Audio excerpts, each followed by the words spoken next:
एक lean body से क्या मुराद है? लीन बॉडी का मतलब ये है कि आपके जिस्म की सबक्यूटेनियस फैट, यानी कि आपके जिल्द के नीचे जो फैट की लेयर होती है, उसको कैसे कम किया जाए या ख़त्म किया जाए। मुख्तलिफ लोगों में सबक्यूटेनियस फैट की मुख्तलिफ मिकदार होती है। जिन लोगों में ज़्यादा सबक्यूटेनियस फैट होती है वो मोटे लगते हैं, जिनमें बिल्कुल कम होती है वो लीन या पतले दुबले और तंदुरुस्त लगते हैं। आज के वीडियो में मैं आपको कुछ ऐसी टेक्निक्स बताऊंगा जो वज़न कम करने के अलावा आपकी सबक्यूटेनियस फैट को भी ख़त्म कर देंगी, ताकि आप लीन, स्मार्ट और तंदुरुस्त लग सकें, आपके मसल्स नज़र आएँ, सिक्स पैक नज़र आए। वीडियो को एंड तक फॉलो कीजिए।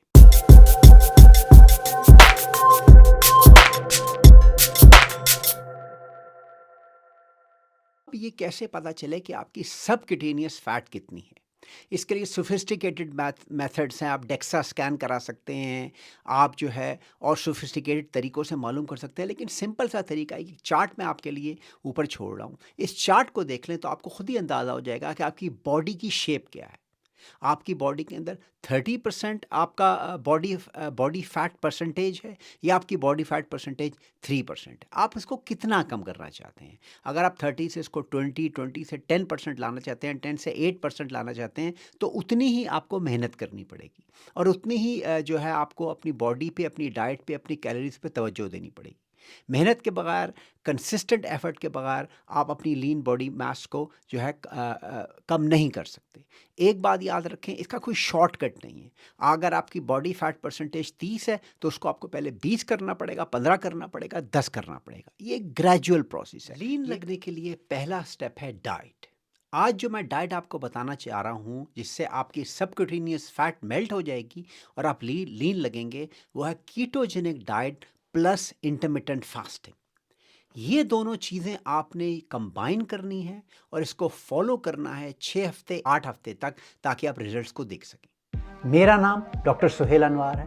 अगर आप एक हेल्थी बॉडी और स्ट्रेस फ्री माइंड चाहते हैं, तो हमारे चैनल को लाइक और सब्सक्राइब कीजिए।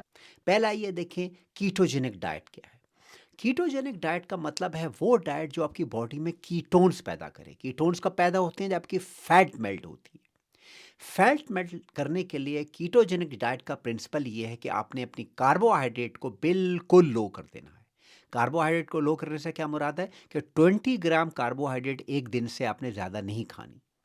कार्बोहाइड्रेट किन चीज़ों में होता है? कार्बोहाइड्रेट तमाम गंदम या अनाज बेस्ड चीज़ों में होता है, जैसे कि चावल, रोटी, पीटा, पेस्टा, केक, पेस्ट्रियाँ, क्वासा। वो तमाम चीज़ें जो गंदम की बनी हो, उसमें कार्बोहाइड्रेट होता है। इसके अलावा कार्बोहाइड्रेट सब्जियों में भी होता है, लेकिन ये जो रिफाइंड कार्बोहाइड्रेट जिसे हम कहते हैं, ये आपकी इंसुलिन को स्पाइक करता है, इंसुलिन फैट स्टोर करती है, और आप कभी भी लीन नहीं लग सकते। तो कीटोजेनिक डाइट का पहला प्रिंसिपल, तमाम कार्बोहाइड्रेट को बिल्कुल मिनिमल कर दीजिए, या अगर आप प्योर कीटोजेनिक डाइट पे रहते हैं, तो आपको 10 टू 20 ग्राम कार्बोहाइड्रेट, जो कि हार्डली कुछ भी नहीं होती, इससे ज़्यादा आपको कार्बोहाइड्रेट नहीं खाने चाहिए, क्योंकि सारे दिन में आपके जिस्म में कोई इंसुलिन स्पाइक नहीं होनी चाहिए, यानी कि कोई फैट अक्यूमुलेट होना नहीं चाहिए। तो फिर कीटोजेनिक डाइट पे हम क्या खाएं? कीटोजेनिक डाइट पे आपको दो चीज़ें खानी है, प्रोटीन्स और फैट्स। कार्बोहाइड्रेट जो आपके आएंगे वो सारे आपके सब्जियों से आएंगे। ये बात नहीं कि आपने कार्बोहाइड्रेट ख़त्म कर देने हैं। आपने कार्बोहाइड्रेट सिर्फ रिफाइंड वाले कार्बोहाइड्रेट ख़त्म करने हैं। सब्जियां आपने हकीकती दिन में सारा दिन खानी है।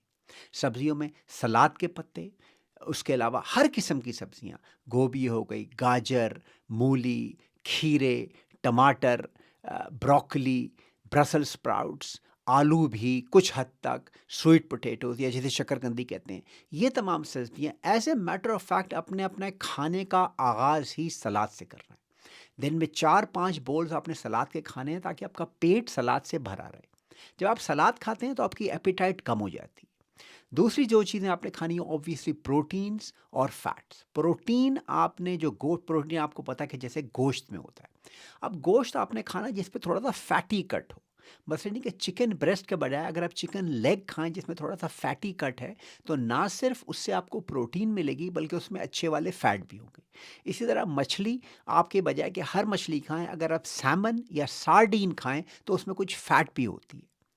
इसके अलावा जो अगर आप बड़ा गोश्त या छोटा गोश्त भी खाते हैं, तो ऐसे अच्छे कट लीजिए जिसमें थोड़ी सी नेचुरल फैट लगी हो। तो इससे आपको प्रोटीन प्लस फैट मिलेगी। फैट आपका पेट भर के रखती है, इससे आपको सैटिस्फैक्शन ज़्यादा होती है। तीसरी चीज़ जैसा कि मैंने बताई वो अच्छी क्वालिटी के फैट, बेशक उसमें सैचुरेटेड फैट भी हो, जैसे मीट के अंदर सैचुरेटेड फैट होते हैं, लेकिन अच्छी क्वालिटी के फैट किन चीज़ में होते हैं? Simon, sardine, olive oil, nuts. Nuts जो है मुट्ठी भर नट्स आपने ज़रूर खाने। ये अच्छी क्वालिटी के फैट होते हैं जो आपने दिन में खाने हैं। आपकी डाइट की प्लेट जो है वो सलाद से भरी हुई होगी, उसमें एक पोर्शन गोश्त का होगा, चाहे वो मछली हो, चाहे चिकन हो, चाहे बड़ा या छोटा गोश्त हो, जिसका साइज़ आपके हाथ के बराबर हो। ज़ाहिर सी बात है कि कीटोजेनिक डाइट में तमाम मीठी चीज़ें, मिठाइयाँ, समोसे, पकोड़े, तली हुई चीज़ें और इसके अलावा बिस्किट, केक, पेस्ट्रियाँ, चाय के अंदर शुगर, ये सब बिल्कुल मना है। ये दिस गोज़ विदाउट सेइंग, क्योंकि ये तमाम की तमाम चीज़ें रिफाइंड कार्बोहाइड्रेट में इनका शुमार होता है। जो तेल होता है जिसमें हम खाने जो है पका-पका के डीप फ्राइड करते हैं, वो भी कीटोजेनिक डाइट के अंदर इसलिए मना है कि तेल के अंदर ओमेगा 6 फैटी एसिड होते हैं जो इन्फ्लेमेशन पैदा करते हैं और आपकी ब्लड वेसल्स को, शरियानों को नुकसान पहुंचा सकते हैं, जिससे मुख्तलिफ बीमारियां हो सकती हैं। तो अवॉइड कीजिए, डीप फ्राइड खाने भी कीटोजेनिक डाइट का हिस्सा नहीं। अब आइए इंटरमिटेंट फास्टिंग की तरफ। इंटरमिटेंट फास्टिंग को अगर आप कीटोजेनिक डाइट से मिला के करेंगे तो ये एक विनिंग फॉर्मूला है। आपका वजन दिनों में और हफ्तों में कम होगा और आप लीन लगेंगे। इंटरमिटेंट फास्टिंग का मतलब ये कि दिन में सिर्फ आपने दो और कभी कभी एक खाना भी खाना है, लेकिन दिन में आप दो खाने से शुरू करिए और ये दिन में खाने आपने एक शुरू के अंदर 8 घंटे के पीरियड में खाने, यानी कि 24 घंटे में से आपने 8 घंटे में अपने दो खाने खाने हैं और बाकी 16 घंटे आपने बिल्कुल कुछ नहीं खाना, सिर्फ पानी पीना है, चाय या कॉफ़ी पीनी है बगैर दूध और चीनी के। ये जो दो खाने आपने 8 घंटे में खाने हैं, ये कीटोजेनिक खाने होंगे जिनका मैं पहले आगे जिक्र कर चुका हूँ। अब आप इसका कोई भी रूटीन रख सकते हैं। अगर आप रात को, बेहतर ये कि रात को आप जल्दी खाना खाएँ ताकि आपके खाना खाने में और सोने में गैप हो, ताकि आप आराम से सो सकें। लेट्स से आपने ये रूटीन बना लिया कि रात को मैंने 8 बजे खाना खाना है, उसके बाद कुछ नहीं खाना। 8 बजे अपना खाना खाना है, आपकी फास्टिंग शुरू हो गई। अगले सुबह 8 बजे तक 12 घंटे वैसे ही हो गए। इसके अंदर आप 4 घंटे और ऐड कर लें, यानी कि 8, 9, 10, 11, 12। 12 बजे आपने अपना पहला मील खाया। ठीक है? वो आपने कीटोजेनिक मील खाया। उसके बाद आपने बीच में बिल्कुल कुछ नहीं खाया। अगर बहुत भूख लगी बीच में तो सलाद खा लिया या नट्स थोड़े से लेके खा लिए। ठीक है? उसके बाद दूसरा मील आपने रात को 8 बजे खाया और फिर आपकी फास्टिंग दोबारा शुरू हो गई। तो तमाम खाना, तमाम कैलोरीज़ आपने 8 घंटे में स्क्वीज़ कर लेनी है। इसके बाद इसको बढ़ाएँ, 8 की जगह आप 6 घंटे कर लें। 6 की जगह सिर्फ 4 घंटे में खाएँ और बाकी 20 घंटे फास्टिंग करें। जितना आप ये पीरियड बढ़ाएँगे, उतना ही आप फटाफट लीन होंगे। इंटरमिटेंट फास्टिंग पे बहुत सारे मेरे वीडियो हैं, लिंक मैं एंड में छोड़ दूँगा। लेकिन ये बहुत ही, अगर आपका सबक्यूटेनियस फैट बहुत ज़्यादा है, तो आपको जो है इंटरमिटेंट फास्टिंग और कीटोजेनिक डाइट को आपको अमल करना पड़ेगा।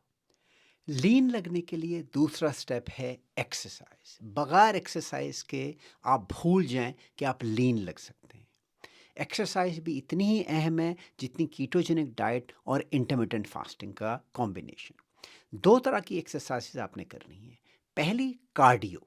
कार्डियो में जैसा कि आपको पता है रनिंग, जॉगिंग, स्विमिंग, स्किपिंग वगैरह आती है, लेकिन एक बेहतरीन किस्म की कार्डियो जो आप कर सकते हैं वो है वॉकिंग। हर रोज या एटलीस्ट 5 डेज अ वीक, 5 दिन आपने 10,000 स्टेप्स करने हैं। अब 10,000 स्टेप्स एवरी डे काफ़ी होते हैं, लेकिन 10,000 स्टेप्स का मतलब है तकरीबन 5 माइल या 8 किलोमीटर। अगर आप तेज़ भी चलें तो तकरीबन आपको 1.5 घंटे लगेगा ये करने के लिए। अब ये एक बहुत बड़ी कमिटमेंट है कि आप हर रोज़ 1.5 घंटे से 2 घंटे चल रहे हैं 5 मील से 8 किलोमीटर तक, लेकिन बगैर ये किए आपकी बॉडी की चर्बी नहीं पिघलेगी। तो वॉकिंग बहुत ज़रूरी है। अगर आपके पास कोई ऐसी वॉच या इंस्ट्रूमेंट है जिससे आप अपने स्टेप्स काउंट कर सकते हैं तो ठीक है, अदरवाइज़ आप वॉकिंग को खुद डिस्टेंस के लिहाज से भी काउंट कर सकते हैं। दूसरी अहम एक्सरसाइज जो आपने करनी है लीन लगने के लिए, वो है रेजिस्टेंस ट्रेनिंग या वेट ट्रेनिंग। देखिए, एक बात याद रखें, जब आप अपना फैट कम कर रहे होंगे तो आपका मसल भी कम होगा। अगर आप कीटोजेनिक डाइट पे एनफ प्रोटीन खा रहे हैं, जिसके अंदर मैंने जैसे कि बताया गोश्त या अंडे वगैरह आप खा रहे हैं, तो आपकी प्रोटीन मेंटेन रहेगी। लेकिन अपने जिस्म के मसल मास को मेंटेन करने के लिए एब्सोल्युटली ज़रूरी है कि आप रेजिस्टेंस एक्सरसाइज करें। रेजिस्टेंस एक्सरसाइज औरतें और मर्द दोनों कर सकते हैं और इसके लिए आपको बहुत हैवी वेट उठाने की ज़रूरत नहीं है। रेजिस्टेंस एक्सरसाइज पे मेरे बहुत सारे वीडियो मौजूद हैं, औरतों के लिए भी मर्दों के लिए भी, या आप इनको फॉलो कर लें। लेकिन ज़रूरी है कि आपने अपने मसल को बिल्ड रखें, ख़ासतौर पर बढ़ती उम्र के साथ। अगर आप लीन लगने की कोशिश करेंगे तो हो सकता है आपका मसल लूज़ हो। तो ज़रूरी है कि आप रेजिस्टेंस ट्रेनिंग भी करते रहें। तीसरी और अहम चीज़ है स्लीप। बगैर प्रॉपर नींद के आपकी बॉडी का सर्केडियन रिदम बरकरार नहीं रख सकता। आपको चाहिए कि आप हर रोज़ मिनिमम 6 आवर्स और मैक्सिमम 8 आवर्स सोएं। लेकिन इससे ज़्यादा अहम ये है कि आपके सोने का और उठने का टाइम अगर कंसिस्टेंट हो, हर रोज़ रात को 11 बजे या 12 बजे सोते हैं और सुबह 6 बजे 8 बजे उठ जाते हैं, तो ये बेहतरीन चीज़ है। आपकी बॉडी को सिग्नल मिलता है कि मैंने कब कौन सा हार्मोन प्रोड्यूस करना है। मिसाल के तौर पे अगर आप ठीक तरीके से नहीं सो रहे तो आपकी बॉडी का हार्मोन प्रोड्यूस करती है जिसे ग्रेलिन कहते हैं। ग्रेलिन आपको भूख लगाती है। अगर आपकी नींद पूरी नहीं हो रही तो आपका ग्रेलिन जो है वो ज़्यादा बूस्ट होगा और आपको हर वक्त भूख लगती रहेगी। इसी तरह अगर आपकी नींद अच्छी होती है तो आपके जिस्म ग्रोथ हार्मोन प्रोड्यूस करता है।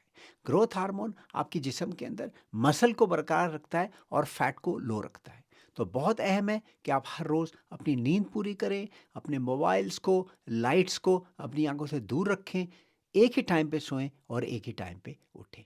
लीन लगने के लिए अगला अहम स्टेप है कैलोरी काउंटिंग। कैलोरीज वो हीट एनर्जी है जो फूड रिलीज करता है। हमें जिंदा रहने के लिए एनर्जी की ज़रूरत है। अगर हम कुछ भी ना कर रहे हो, कोई एक्सरसाइज भी ना कर रहे हो, तो भी हमारी बॉडी के सेल्स को फंक्शन करने के लिए एनर्जी की ज़रूरत है। ये एनर्जी कहाँ से आती है? ये फूड से आती है। आपकी जिस्म को जितनी कैलोरीज की ज़रूरत है, अगर आप उससे ज़्यादा खाएंगे तो आपका फैट कभी मेल्ट नहीं होगी। आपको लीन लगने के लिए अपनी कैलोरीज को रिड्यूस करना पड़ेगा। आपकी कैलोरी रिक्वायरमेंट कितनी है, ये हर स्पेसिफिक सेक्स के लिहाज से, जेंडर के लिहाज से, एक्सरसाइज के लिहाज से, बिल्ड के लिहाज से ये चेंज हो सकता है। मैं आपके लिए ये कुछ चार्ट ऊपर छोड़ रहा हूँ जिनसे आपको अंदाज़ा होगा कि एवरेज मेल को और फीमेल को कितनी कैलोरीज की ज़रूरत होती है।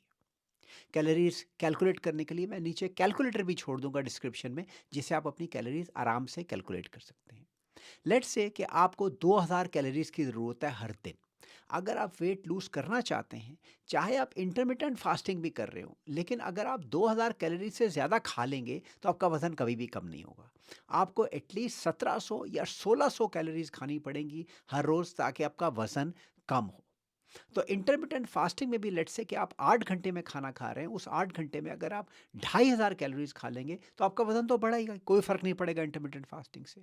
तो इंटरमिटेंट फास्टिंग में खाने की ड्यूरेशन को रिड्यूस करना और 2 खाने करने का मकसद यही है कि आप अपनी कैलोरीज को कम करें, और बाकी दिन भूखे रहने का मकसद ये है कि आप उसमें और कुछ ना खाएं और आपको कैलोरीज ना मिले। तो इंटरमिटेंट फास्टिंग आपकी कैलोरीज को ऑलरेडी कम कर देती है।